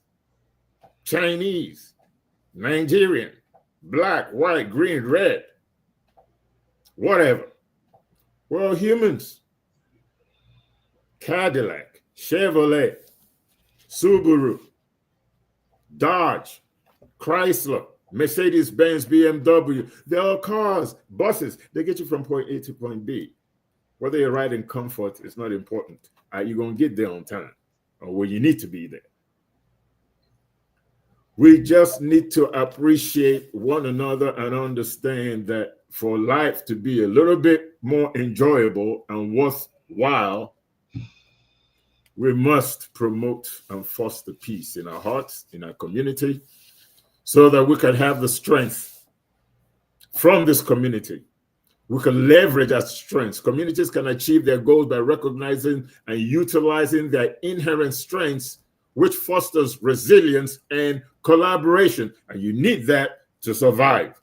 Yes. So let's love one another and make our community strong. That's it. Yes, indeed. Yes, indeed. I'm just going to give you this, Judy. You want to give me this? Yes, indeed. That's what it's all about. Wisdom. We need to share this wisdom and let people understand that we've got what it takes to create a good and sane and thoughtful communities. Akachi asked a question, and I just want to take some of the questions that were asked, or comments that I may want to add my own comments to. The question is, what do you think about going to church to be in community? Even if you don't subscribe to the religion, but that's where so many of our people are. Well, there's an African proverb that says, yes, absolutely. Absolutely, yeah. That means two people can be crazy at the same time. Somebody's got to be sane. Okay. But I see the point. That's a good one. I love it. A lot of our people are in churches, so we want to go there. But remember, the whole idea is to nourish your mind. Okay, free your mind, yeah, to feed your mind. But if you are a conscious person and you go to a place where all kinds of things that you know to be fable, to not be real, to not be honest, is being shared with the community, what will happen to you is not going to be good. You're not going to be healthy when you come out of there. You're going to come out of there and like, what in the world just happened? What are they talking about? That sort of thing. So I'm by encouraging us to have camaraderie with our community and come together. We are encouraging that we either we created or we seek one that would nourish our minds, not debilitate us. Because I'm telling you, I know where Akashi's going. I know. Because I've been to some of these places. I came out of there. I have too. When I was in Alabama and Texas, I've been there. I've had some interesting conversations. It depends on who you are. If that's your community because you buy into that, then it will be a healthy community for you. But if you're already knowledgeable about certain things, you've done your research, and you know certain things not to be true, it's debilitating to go there. That's not where you want to go, you know. And that's why, quite frankly, why it's important to nourish yourself, or create your own environment for peace. If you can't find peace in the community of people going to churches and all that sort of thing, find peace within. And also, hey, here's an idea for a lot of you who may not know it. Okay, Kachi's laughing.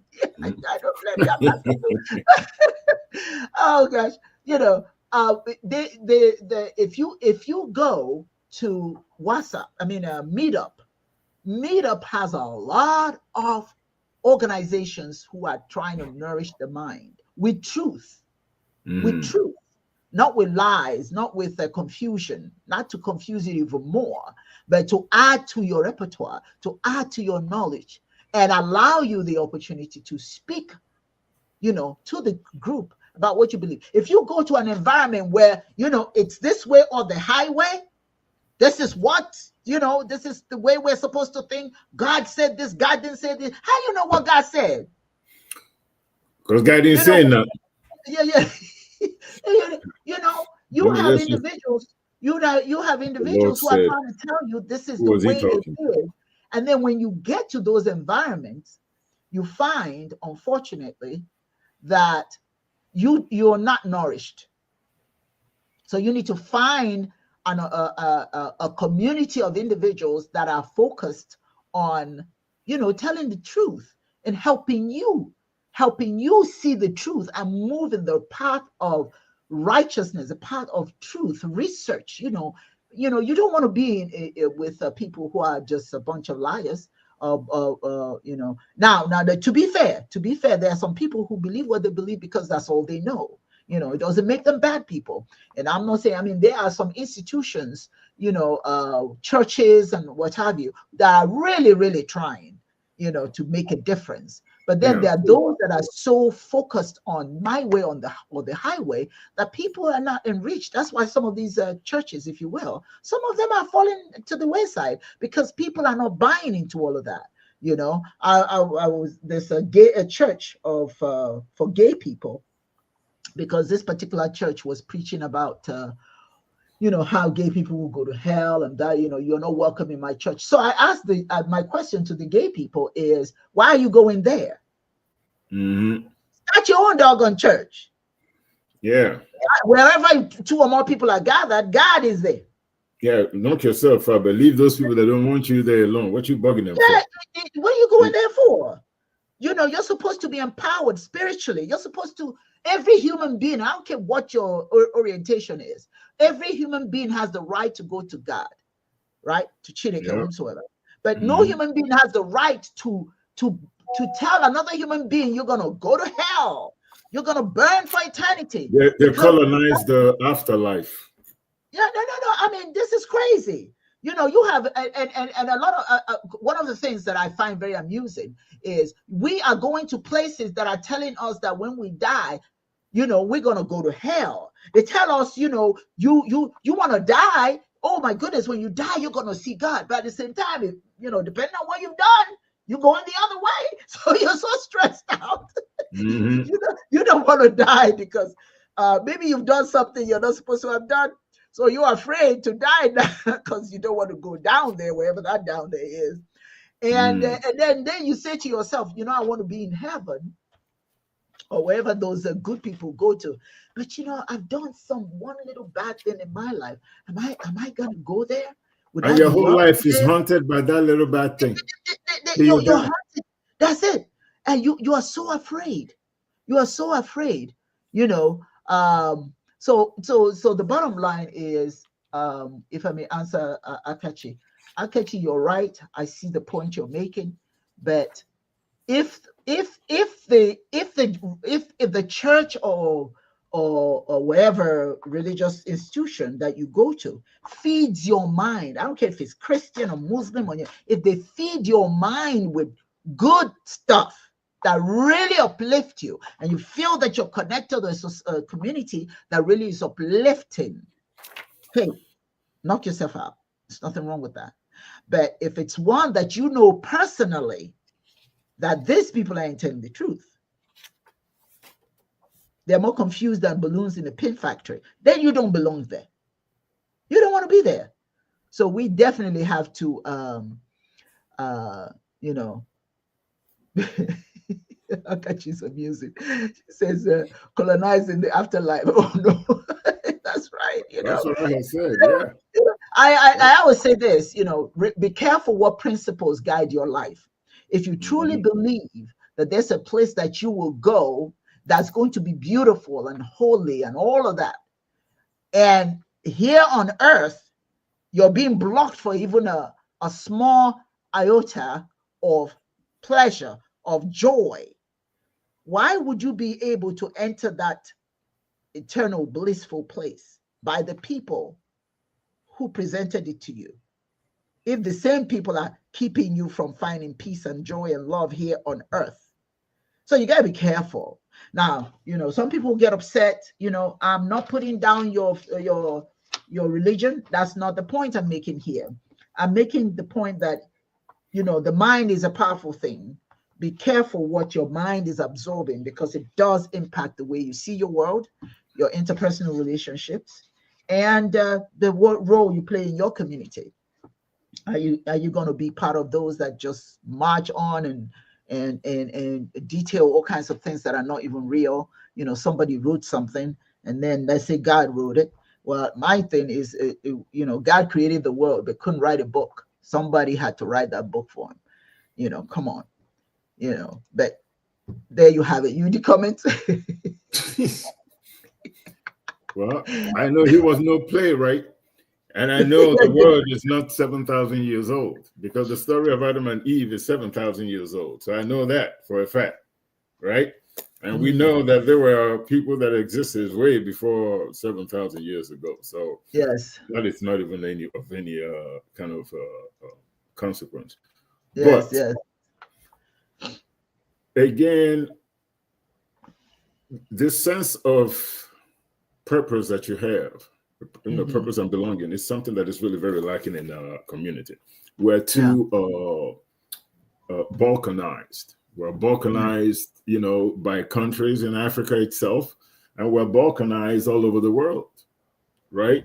And we don't really have a purpose and belonging. There's nothing that really unites people of African ancestry all over the world as a strong community to say, this is where I'm from, even though we know that it all started there. But today, the Jamaicans has no relationship with the person in the motherland where they came from. Absolutely nothing, unless they have this natural curiosity to get back to their roots or anything like that. You know, the African Americans here that swear to God they're not Africans, they're Cherokee Indians. But there's no African American with one drop of Cherokee blood in them. That's a fact. What happened in the United States in the 1800s, when they abolished slavery, the Cherokee owned slaves. So part of the deal with the United States government in them maintaining to have a Cherokee nation is to grant citizenship to the freed slaves owned by the Cherokee Indians. They became citizens of the Cherokee tribe. That's the story of it. But today you see them, oh, I'm Cherokee. Then they show you pictures on the internet of some African-American looking person or dark-skinned Indian. And I said, hey, man, that's the story. Now, if they now started, you know, marrying, intermarrying, and doing whatever, fine. But the story is those are freed Africans that were owned by Cherokees.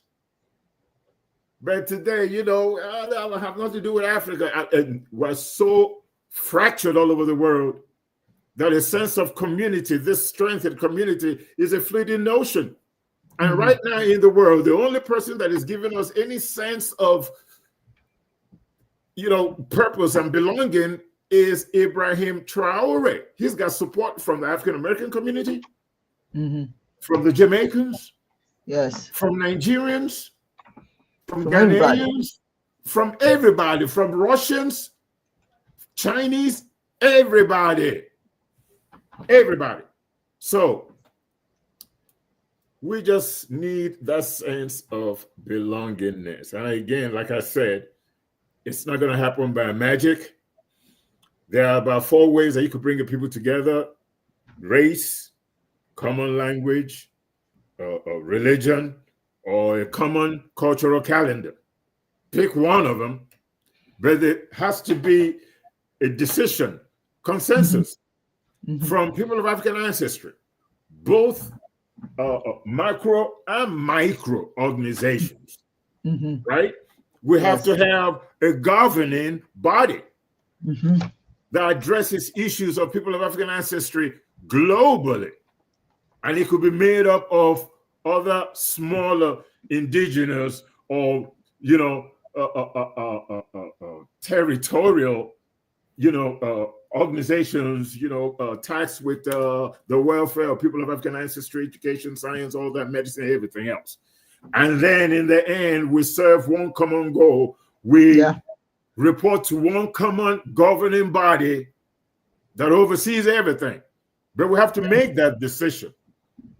We have to understand that there's so many different African organizations in the world, but none of them are really articulating the most important aspect of community engagement and strength, which is your traditional spirituality and history, all interwound. And until we address that, it will be difficult to bring people of African ancestry together under a common cultural focus. Of course, we're making an attempt in Global Faith Ministry of Chiism and Guardianism with the African calendar coming soon, August the 25th. And by the grace of Chineke, we'll have everything together. And it is an attempt by our organization, by Ahan Keoke Onyoha, to try to unite people of African ancestry under a common cultural focus, adopting that particular calendar to do it. It's not about, it's not the same thing as people from Zaire. It's not the same as South Africa. We all celebrate the New Yam Festival. We just need something in common to celebrate all over Sub-Saharan Africa. Yam is king. That is one thing we have in common. We don't have language in common. We don't have knowledge. We have religion in common. Let's see. It just ain't called Chiism in Ghana. It's not called Chiism in Senegal or in Central Africa, but the premise is the same thing. Chiism is just an Igbo word. The Yorubas don't call it that. They call it Urumilarism. Everybody got their own religion, spirituality, but the idea is the same. So that is one thing, and that is the most important place to start from, because that's where we have the most things in common, except for our skin color. So if we could do that and pay a little bit more attention to bringing us together under a common cultural focus, it is not impossible to build a strong community that will look out for our interests so that we could leverage our strengths, use the same practical tools, have the same purpose and belonging and engagement and community happiness. Thank you. I thank you so much, Dilia. I put this here while you were talking, so that as they're enjoying what you're saying, they can also look at this. Chiism International presents OTRA, Organization of Traditional Religions of the Atropos. Atropos. That's the word. Good grief. Okay, that is the religions of the world. Okay. And when we are dealing with just African people, then OTRA becomes Organization of Traditional Religions of Africa. But when we're dealing with everyone, it's Atropos. So we have this conference. We were supposed to have had it in July, but a couple of the participants could not make it, and we needed them to be there. One heart, one love, one purpose. It's important for us to have the opportunity to share and have African spirituality included. At least have African spirituality hosting this, something you don't usually see. Okay, so it is wonderful. As a matter of fact, you remember Festac, Ultra was involved. Yes. You know, Ultra was in Organization of Traditional Religions of Africa. Yeah. Of Africa. You know, they had it was part of the Festac. And so now we are going to, if you're anywhere in Georgia, we are asking you to join us. It's important. It is important that we have you at this event if you're able to attend. For those who are not able to attend, we're also going to have it streaming on StreamYard so that you can at least participate in that manner. But it is one of those community type engagements, you know, that we want to have you there. You know, I have the Christian faith is going to be there, the Buddhist faith, Rastafari, that's what they call themselves actually. We have Shintoism, Taoism. Now, I don't want them to, and Hinduism, we don't want them to take the space and you're not there. We need the African people to show up in support. It doesn't matter what your religious affiliation is in terms of the Eurocentric religions.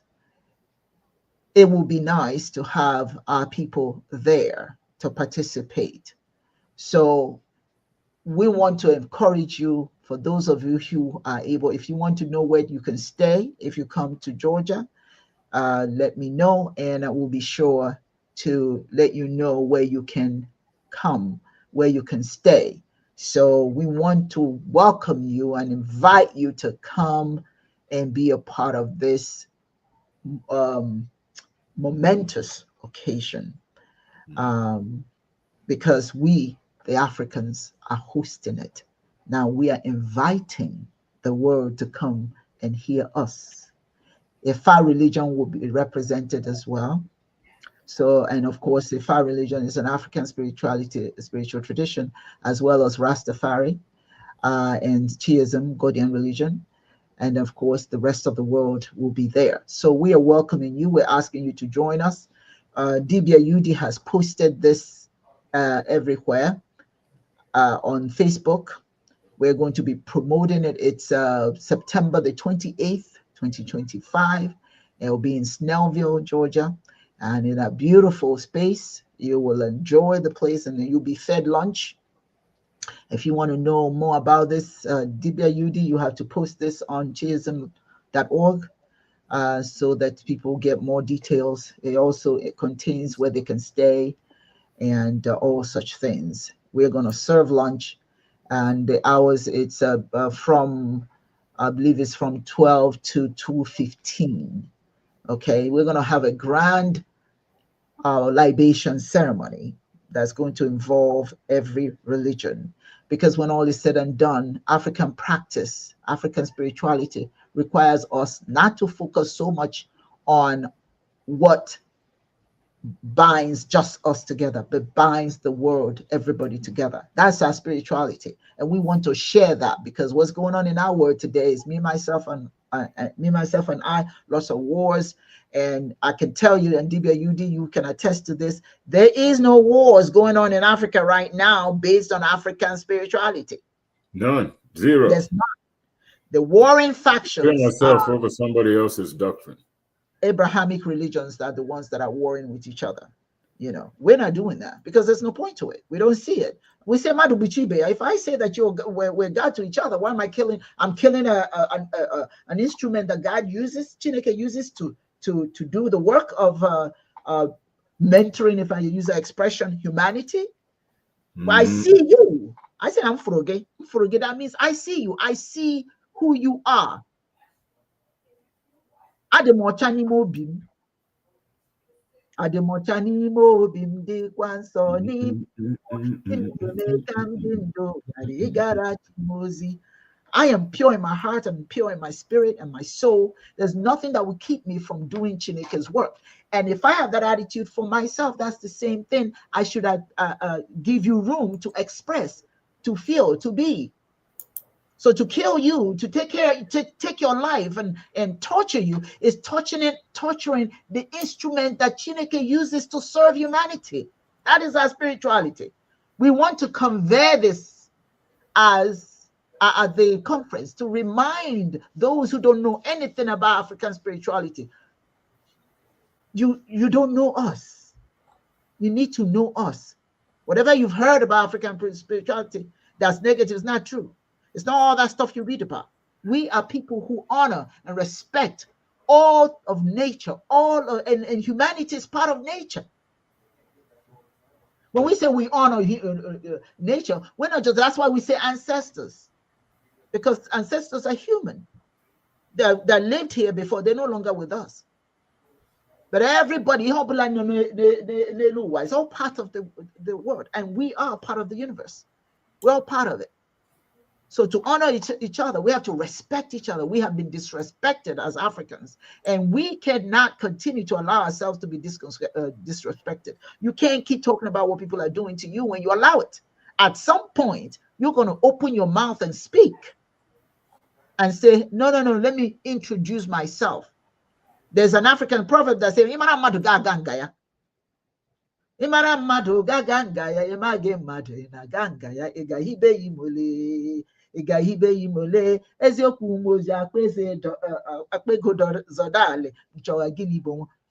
you know somebody, you go and visit them. If you don't know them, what are you doing there? It doesn't matter if they're billionaires or whatever. You don't know them. What are you there for? So you have to introduce yourself so that they know you, so that they understand that the things that they think about you is not real. We are very loving human beings. We care about our people. We care about nature.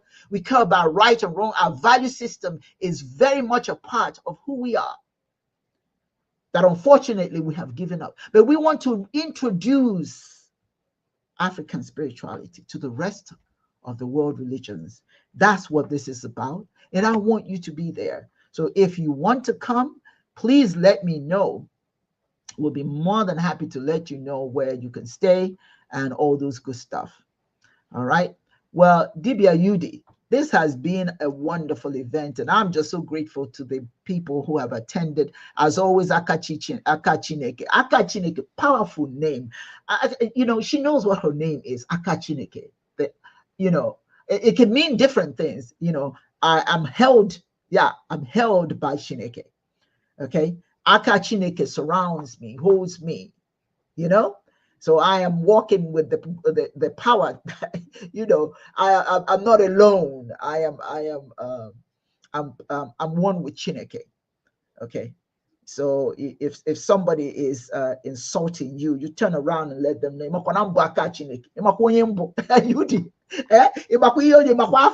Do you know my name? Akachineke. That's a powerful name. Chukwuemeka is here. Akimibro. Chukwuemeka, God is good. God is great. That's your name. Powerful name your father gave you. Thank you for being here.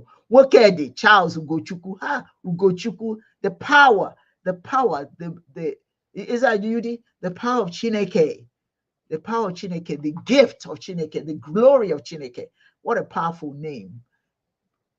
Thank you for joining us today. Namdi, my father lives through me and I through him. Let's see. Gosh. And there's some other individuals, I see numbers, but I don't see the names, so I'm not sure where they're appearing. But I do see the numbers, and they're not all here. But anyway, all of you who have joined us today, thank you. Gazier to all of you. And if I may just close this show, I just want to ask you to consider everything that you heard today. Take it to heart. And if you don't mind, I would like to show this again and encourage people to go and create their own. Create it. If some of you came in earlier, some of you did not. So I just want to share this again for those who did not see it. This is my own sacred space. And just look at look at those vines. Look at how healthy they are. And I keep clipping them. And as I pour libations to them, your for some reason we can't hear you. You have to mute yourself. I had to because my family was speaking and I see. Okay, so for those who did not see this earlier, this is my own shrine to nature, and this is where I stay every morning before I go and take care of whatever needs to be taken care of. And like I said, pouring libations and talking to these plants, it's like I'm sitting there with my ancestors and Chineke, and we just nourishing not just my soul, but the plants, because look at how healthy they are. And the vines are clipping them, and more and more of them keep growing out. So where do you find your solace? Where you need to create your own, either outdoor or you create it indoor. Okay. Akachi says sending love to you all. Well, thank you, Akachi. We accept your love. Yep. Thank you for it. And Dibia Yudi, well, the time I can't believe it's time already. Yep. It's over. I'm telling you.